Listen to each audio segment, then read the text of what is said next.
वर्णन करू लागलेले आहेत।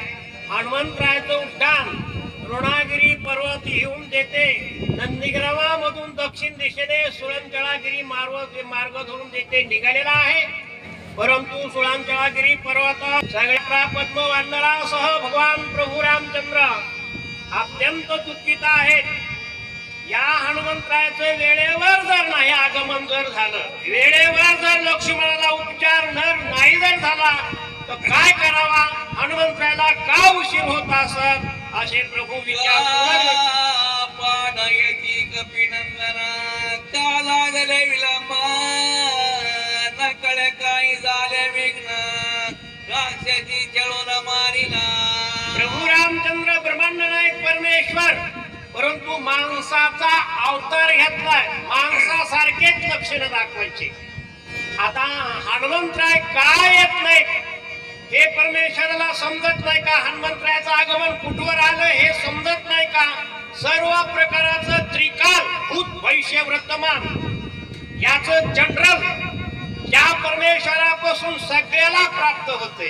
त्यांना असं अज्ञानात का पडायचं, माणसाचा मानसिक अवतार आहे, मानसिकच लक्षण दाखवायचे। असा हा बलाढ्य हा हनुमंतराय का वेळेवर येऊ शकत नाही, का विघ्न झाला असावा, काय राक्षसानं नाना प्रकारचे छळन केलं का, हनुमंतरायाची विटंबना केली का, हनुमंतरायाला कोणतं दुःख दिला असावं का, हे मानसिक विचार आहे, ईश्वराचे विचार नाही।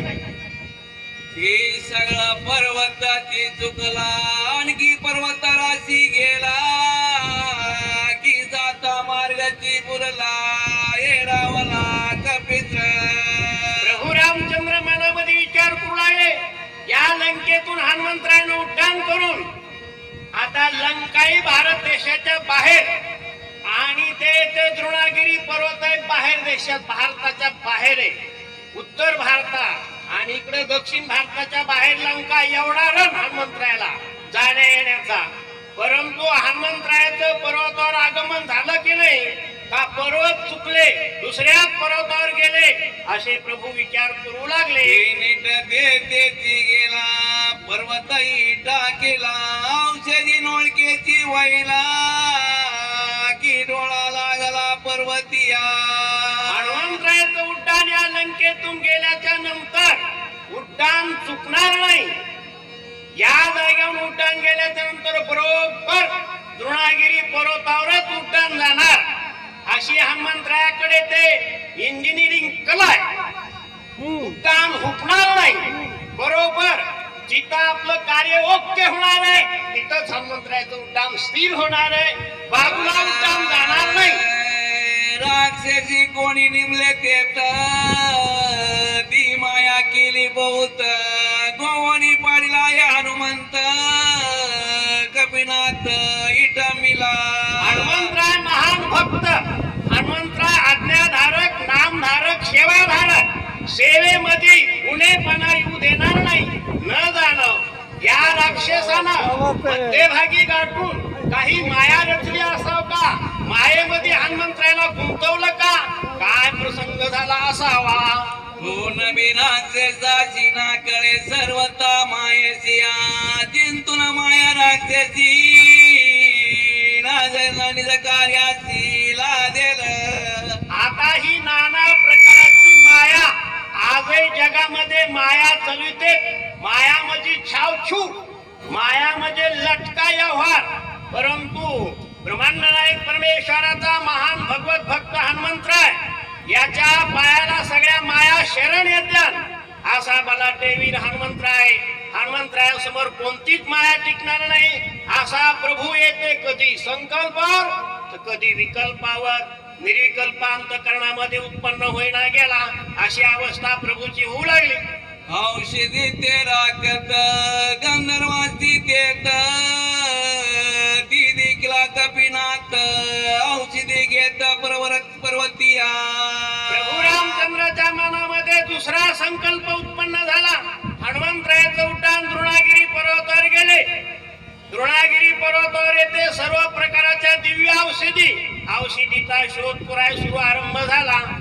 सगळे गंधर्व आले, गंधर्वांना विरोध केला असावा गंधर्वा बराबर युद्ध झाला असावा अशी कोणती पडली का काय ही कळे मानिली ते घेऊन देते औषधी ते पळे मिसळून उदाते ती कपिते गोविले असे हे 14,000 गंधर्व द्रोणागिरी पर्वताचं रक्षण करणारे या हनुमंतरायाचं आगमन झाल्या बराबर चोहू बाजूनं वेढा पडला असावा हनुमंतरायाला दिव्य औषधी हस्तगत घेऊ देत नसते ना असं तर झालं नसन असे प्रभू विचार करू लागले येईन गडे कपिस्या शने मारिला गंधर्वासी जगती तळी हनुमंतासी रणी उदासी न मिळावे गंधर्वा बराबर युद्ध करायला हनुमंतराय वेळ लागू देणार नाही 14,000 गंधर्वाची एका क्षणात खांड खून करून टाकते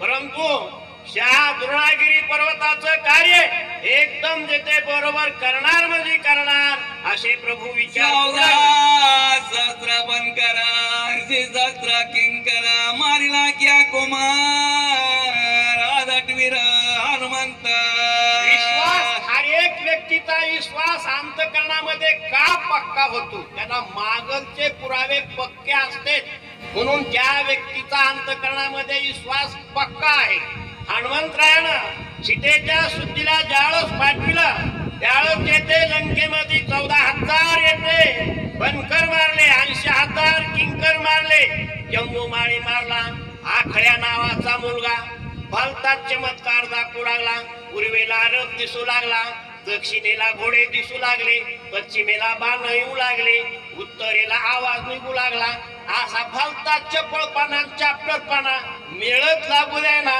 मग रथाला फासा टाकला दोन्ही पायाला धरून गरगर फिरून आपटीला असा हा किती जरी माया दाखवणारे राक्षस असले तरी हनुमंतराया समोर झटकीपट त्याला वेळ येते निर्णय घ्यायला वेळ लागू देत नाही आम्ही तर राक्षसाच्या पंक्ती शेले मारिल्या मारवती ते गंधर्व बापुडे किती शनी कपिपती निवटीला हनुमंतानं केलेला पुरुषार्थ आता सगळ्यांना श्रवण केलेले आहे शिविका नावाची राक्षसी कशी मारली आषाढी नावाची राक्षीण कशी मारली सुरसा नावाची येते देवाची माता आहे म्हणून आपल्या आवडीलाची येते कशी का व्हायला आई आहे म्हणून तिची फीड राखली नकडे काय पडली कोणत्या लोटोनी गेली मध्ये राती हनुमान येती शीघ्र गती रघुपती संचित प्रभू रामचंद्र चिंताक्रांत झाले न कळे आता प्रभूला कुठं कळत नाही का प्रभूला या ब्रह्मांडामध्ये काय चाललंय हालचाल कुणाच्या अंतकरणामध्ये काय विचार चाललाय कुणाच्या अंतकरणामध्ये किती दुर्बुद्धी कुणाच्या अंतकरणामध्ये किती सद्बुद्धी कोण किती परोपकारी कोण किती येते अन्याय करणारा या जगामध्ये हे कनेक्शन सगळं परमेश्वराच्या डोक्यामध्ये आहे परंतु या हनुमंतराय कोणत्या गुंतीनं का आगमन होत नाही प्राण्यांचले लक्ष्मणा औषधीचे काय कारण आसुर पूर्ण झाले नयना लक्ष्मण केवी वांचल प्रभू रामचंद्र मनामध्ये विचार करू लागले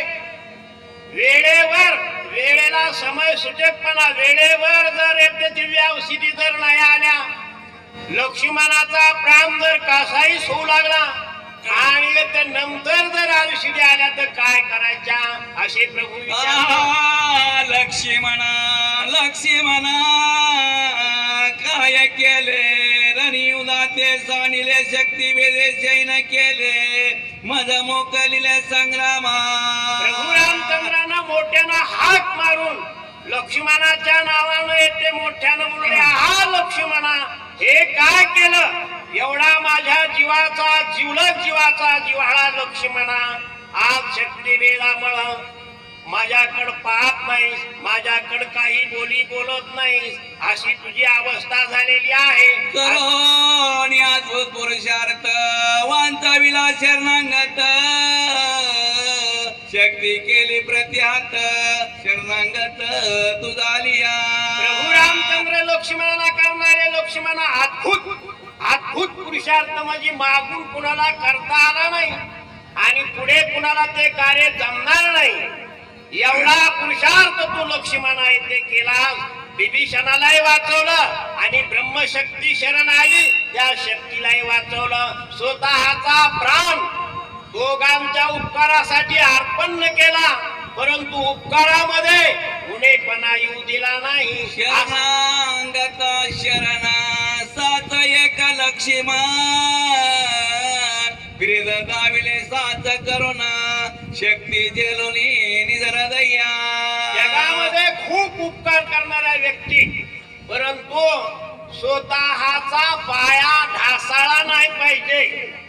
इकडं लक्ष्मणानं तसं नाही, स्वतःचा प्राण अर्पण केला परंतु ब्रह्मशक्तीनं पदर पसरून मागणी केली, मी तुमची कन्या आहे, माझा सांभाळ करा. लक्ष्मण तो पहिला शरण आला होता आणि दोघांची शरणागतीचा अंगीकार केला. स्वतःचा प्राण अर्पण शक्तीवर केलेला आहे. विभीषण घातला पाठीसिया शक्ती धरली पोटेसी सौमित्रे ख्याती केली आयसी शरणागतासी शरण. लक्ष्मणाचं प्रभू रामचंद्र वर्णन करू लागले कसा भक्ती करीत असताना उदार अंतकरणानं परमेश्वराच्या भक्तीवर जीव अर्पण करावं लागतंय. काया वाचा मन धन जसं लक्ष्मणानं आपली काया परोपकारासाठी अर्पण केली. परमेश्वर वेडा नाही, भाऊ असते घरोघर भाऊ परंतु असा भाऊ लक्ष्मण म्हणजे येते प्रत्यक्ष रत्न पत्नी मिळवायला फार लक्ष्मण बंधू म्हणजे एक माझा रत्न येते आहे. असा माझ्या रत्न बंधूनं स्वतःचा प्राण अर्पण केला परंतु शरणागताच्या जीवाला धक्का लागू दिला नाही.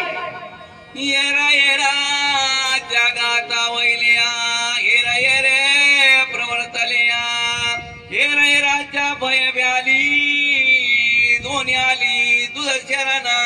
त्यावेळेस राजा रावणानं ब्रह्मशक्ती येते मंत्र बीज उच्चार करून येते सोडली. आकाश पृथ्वीमध्ये ब्रह्मशक्ती कडकडाट शब्द करीत आली. लक्ष्मणानं निर्वाणीचे बाण आपल्या धनुष्याहून येते सोडले. येणाऱ्या शक्तीचे 100 तुकडे केले. पुन्हा राजा रावणानं संजीवनी मंत्र उच्चार केला. पुन्हा जक्षी शक्ती जशास तशी आगडबम चित्तगडबम पुन्हा शक्ती आकाश पृथ्वीनं आरडत आरडत लक्ष्मणावर उडली. पुन्हा बाण टाकले, पुन्हा पुकणा केली. आता अशी लक्ष्मीची त्या लक्ष्मणा या ब्रह्मशक्तीची फजिती होऊ लागली. म्हणून लक्ष्मणाकडे शरणागती मागितली, मी तुझी मुलगी आहे. एखाद्या वेळेस न जाणं कन्या आपली चहू बाजूनच दुःखी झाली, तिला कुठंच थारा भेटाना. त्यावेळेस वडिलांना अंगीकार करावा असा शास्त्र पुरावा वेद पुरावा आहे. त्याप्रमाणे मी एक तुझी धर्माची कन्या आहे. लक्ष्मणा माझा अंगीकार कर. परत गेला. राजा राम तुकडे तुकडे करते. माग येते जेव्हा तुझ्या बाणानं माझे तुकडे होते अशी येते मागणी त्या ब्रह्मशक्तीने लक्ष्मणाकडे केलेली आहे. विभीषण पहिले शरणार्थिया पाठीसी गातरा नेते ती सवेची शरण आली शक्ती थेटी विली तोरी तर दयेसिया. विभीषणावर शक्ती टाकलेली होती, मध्ये लक्ष्मण येऊ लागले. विभीषणाच्यानं ही ब्रह्मशक्ती निवारण होणं शक्य नव्हतं. उदाहरणार्थ 5 किलो माणसाला वजन उचलत नाही, त्याला कुंटल कसं डोक्यावर देवा शक्य नाही. ते या विभीषणाच्यानं ही येते ब्रह्मशक्तीचं निवारण करणं अथवा ती शक्ती चुकवणं.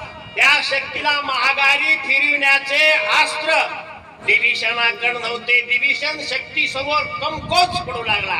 विभीषण चढचढ कापू लागला. लक्ष्मणाच्या पाठीमागे लपू लागला. लक्ष्मणाचं संरक्षण केलं. शक्तीला हृदयामध्ये जागा दिली. अशी या लक्ष्मणाच्या पुरुषार्थाची ख्याती येते आहे. प्राण जाईल सर्वता परिनुपेक्षा शरणांगता स्वामित्र साथ केले आता प्राणांत वेता सावोनिया. वंशाचं ब्रीद असं आहे की किती नाजूक नाजूक पोट मौसरूक पोट सूर्यवंशाचं शरण येणाऱ्या भक्ताला कल्याणच करीन, शरण आलेल्या भक्ताचा सांभाळच येते करीन. आता बिभीषणाचाही सांभाळ केला, शक्तीला हृदयामध्ये जागा दिलेली आहे. असा थोर पुरुषार्थ लक्ष्मणानं साच करून दाखवलेला आहे. पैसोडी लक्ष्मणाजवळ या हात पिढीत बघत्या तळी सौमित्रे मांडली रांडोळी मदसी का बोली बोले ना. भगवान प्रभू रामचंद्राने लक्ष्मणाला आपल्या मांडीवर घेतलेला आहे, आपली छाती बडवून घेऊ लागलेले आहेत. बंधू प्रेम जर हृदयामध्ये साठवायचा असेल तर रामाचा आणि लक्ष्मणाचं चरित्र हृदयामध्ये घेवा आणि आपली छाती बडून लक्ष्मणासाठी आकाश करून प्रभू येथे रुडू लागले. ये रे लक्ष्मणा सादरे का बंधू रत्ना मद सांडले माझी रणा निष्ठुरा मना करोनिया. या वयमध्ये भगवान प्रभू रामचंद्र काय म्हणाले, ए रे लक्ष्मणा. लक्ष्मण बंधू रत्ना, लक्ष्मणाला रत्न पदवी दिलेली आहे. मज साज दे रे बंधू रत्ना. साज म्हणजे मला तुझं सहकार्य, तुझ्या सहकार्याशिवाय मी पुढे पाऊल टाकू शकत नाही. तुझ्या सहकार्याशिवाय मी कोणतेही या जगामध्ये कार्य सक्सेस करू शकत नाही. असे प्रभू शोक करू लागले. मज जाणून दुःखावित रणी निघालासी तोरी माझे अपराध बहुत तुवा समस्त साहिले. एक परमेश्वराच्या एका एका शब्दाचा सगळ्या भक्तांना विचार करायची गरज आहे. आता हर एक जीवात्मा प्रभूच्या स्वरूपापासून बाहेर येतो आणि शेवटी तिथंच जातो. या ओळीमध्ये प्रभू काय म्हणतात, लक्ष्मणा मला सोडून कुठं चालला. हे मानसिक अज्ञानाचं बोल आहे, अज्ञानाचे बोल. ज्ञानाचा विचार जर केला तर एक तेजोमय ब्रह्म आहे आणि त्या तेजोमय ब्रह्मापासूनच सगळे जीव उत्पन्न होतात आणि लयाला गेल्याच्या नंतर सगळे जीवाला तिथंच जागा आहे, दुसरीकडे कुठं नाही. एक तेजोमय ब्रह्म, निर्गुण निराकार, निष्ठच तेजोमय. परंतु या वयीमध्ये प्रभू काय म्हणाले, लक्ष्मणा मला सोडून कुठं जातोस. असे शोक कष्टला शिवनिया कष्ट करीसी अनुदिनी पोटा फुले बांधोनी फळे आणोनी मदतीची. केलेल्या कष्टाची लिंक, केलेल्या कष्टाची व्याधी प्रत्येकाची तयार आहे. मग शुभ कर्म करा की अशुभ कर्म करा, काही देणं घेणं नाही. लिखाण मत असा एक आकडा सुद्धा चुकणार नाही. प्रभू काय म्हणू लागले, अरे लक्ष्मणा माझ्या प्रीतीसाठी, माझ्या सेवेसाठी, माझ्या सुखासाठी बहु साल कष्टाला.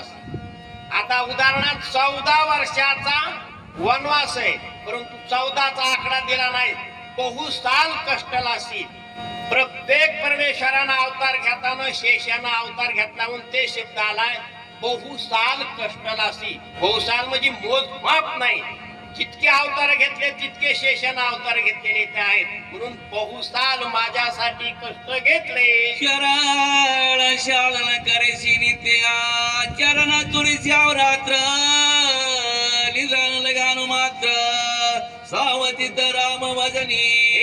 ते लक्ष्मणा 3 वेळेला माझे सकाळ दुपार संध्याकाळी 3 वेळेला पाय धुयचे, 3 वेळेला जन्म तीर्थ घ्यायचं. प्रभू रामचंद्रा बाहेर खूप फिरून आला असताना पाये ते मर्दन देते करायचे, पाये चोपायचे, न सांगता सेवा करायची. सेवा सांगल्यास तर कुणी करीन. आताच्या काळाचा विचार हा आताला जुलूम झालाय. जुलूम म्हणजे आताचा विचार आणि पुराणाचा विचार पुराणच ठेवा, घरचा विचार घरातच ठेवा. त्याचा आणि ह्याचा संदर्भ असा जवळ आणू नका. सेवे पुराणामधलं जेवढं चरित्र निघतंय आणि आपल्या घरामधली वर्तणूक त्याचा विचार ह्याचा विचार एका जागेवर आणायचा प्रयत्न कधीच करू नका. वेद शास्त्र आणि पुराण ते पुराणच आहे, ह्याच्यामधला एकही शब्द खोटा नाही. आणि त्याच्यामधलं आपण ऐकून आपल्या ज्यांना ऐकून येते वर्तणूक होणं म्हणून आचारात आणणं ते शक्य होईना आहे. तुझे कष्ट आठविता मजा होत दुःखावस्था हृदय स्फोट होईल आता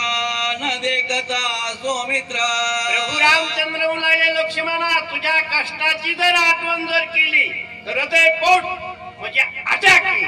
हृदयपोट म्हणजे या जाग्यावरच अटॅक येईल आणि माझं जीवन संपन्न होईल. परंतु लक्ष्मणा, तुझ्याविण मी पुढचं कार्य कोणतंच करू शकत नाही. तुझ्याविण माझ्या जीवनाला शोभा नाही. एवढा माझ्या जीवाचा जीवलग तू येते आहेस.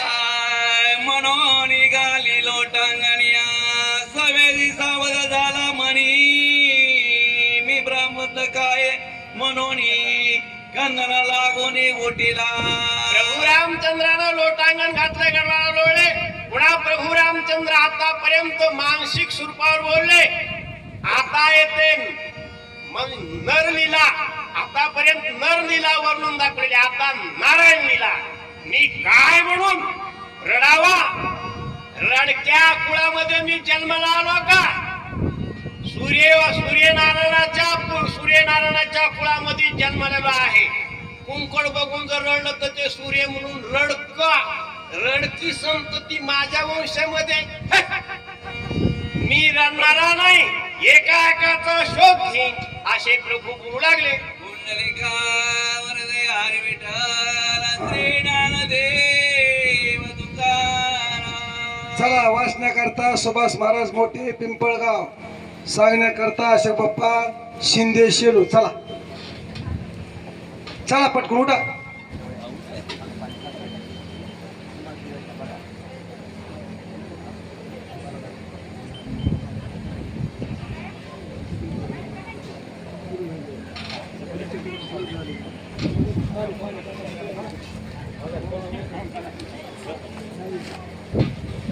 काय पण तर क्या बात आहे, वा वा, धन्यवाद. लय भारी ना. आमचा जोडीदार गेला ना त्यार जमला. बाप्पा आता चलू का मी? जेवायला काय वाटते बघा, जेवायला वाटते काय बघा. बस बस जा तिकडे, जा तिकडे बसा.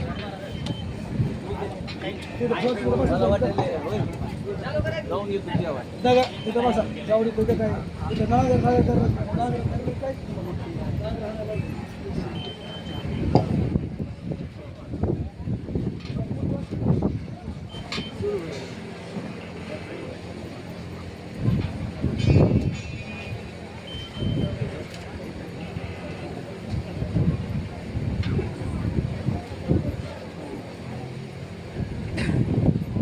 हरी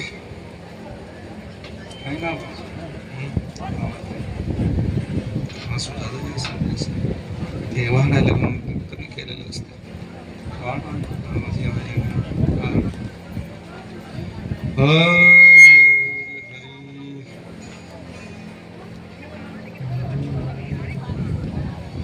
श्री गणेशाय नमः, श्री सरस्वते नमः, श्री गुरुभ्यो नमः, श्री सद्गुरु रामचंद्राय नमः. म्हणे काय झाले येते कवण नील सुमित्रा ते दमोनिया सकल भूते लोकपाळात दमी. गावबा काका कथा सांगतायत. नर लिलेवर नारायण लिलेवर भगवंत आरूढ झालेले आहेत. कारण या ठिकाणी सर्व सत्ताधीश असणारा मी आणि मग एवढा अधिकार माझा, मग माझा भक्त माझा लक्ष्मण या ठिकाणी कमकुवत केलेला आहे.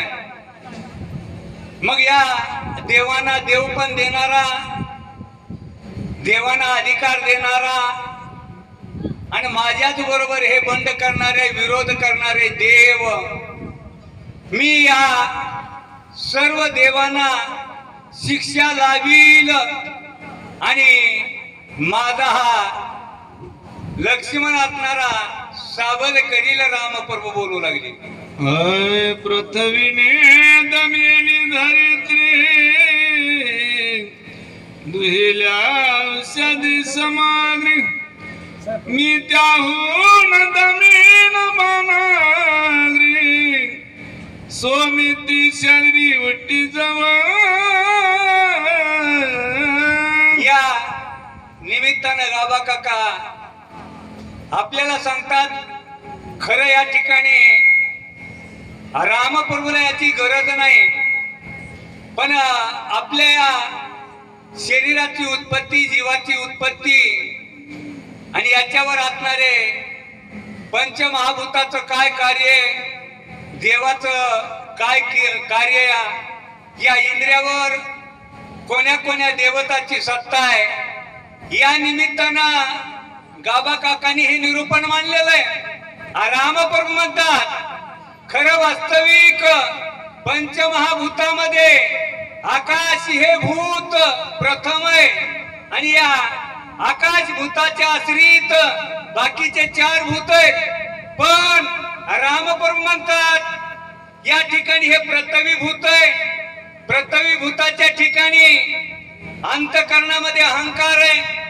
हे जडत्व ही कठीण असणारी पृथ्वी या पूर्वी असणार रामप्रभू म्हणतात पृथ्वीराजानं पृथ्वीच या दमन केलं आणि दमन करून ही पृथ्वी असणारी मृदू केली, कोमल केली आणि नंतर पिकू लागली.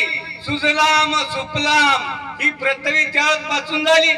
रामप्रभू म्हणतात हे पृथ्वी भूता मी अशी शिक्षा लावील, अशी शिक्षा लावील आणि तुझ्यातले जे 5 तत्व आहेत अस्थि, मांस, त्वचा, रोम, नाडी या स्थूल शरीरामध्ये असतात ते लक्ष्मणाच्या ठिकाणी कमकुवत तू केलेस, अधिकार काढून घेतलास.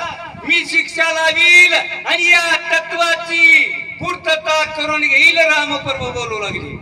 अगस्ती ऋषीने निश्चिती सोशिला पांपते मी त्याहून करीन ख्याती त्रिजगती कोरडी. रामप्रभू म्हणतात दुसरं भूत हे पाणी, या पाण्याने पूर्वी असणारा शिक्षा असणारी या पाण्याला लावली होती